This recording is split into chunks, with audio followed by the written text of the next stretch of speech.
Pentolan OPM ditangkap Satgas Kartens, sederet catatan hitam lupa Walker untuk Papua. Satgas Damai Kartens 2024 berhasil melumpuhkan anggota organisasi Papua Merdeka lupa Walker alias Junius Walker, 21 tahun di Kabupaten Mimika, Papua Tengah. Ia ternyata memiliki sederetan aksi kriminal selain terlibat dalam pembakaran kamp dan alat berat di Kabupaten Puncak. Kasatgas Humas Operasi Damai Kartens 2024 AKBP Bayu Suseno mengatakan ia terlibat pembunuhan terhadap warga negara asing dan anggota TNI di Timika sejak 2017.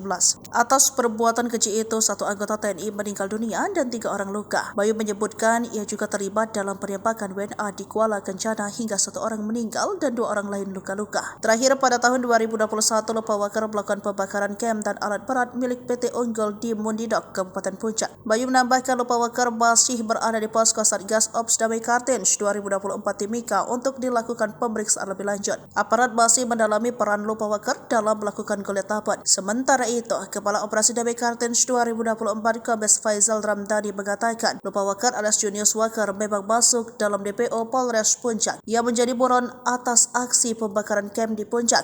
Lupa Walker menjadi buronan atas aksi pembakaran kamp di Puncak. Sebelumnya diberitakan Lupa Walker ditangkap di distrik Tembagapura, Kabupaten Mimika pada Minggu 19 Mei 2024 sekitar pukul 2:30 menit. Ia ditangkap berdasarkan informasi masyarakat terkait keberadaannya di sekitar distrik Tembagapura.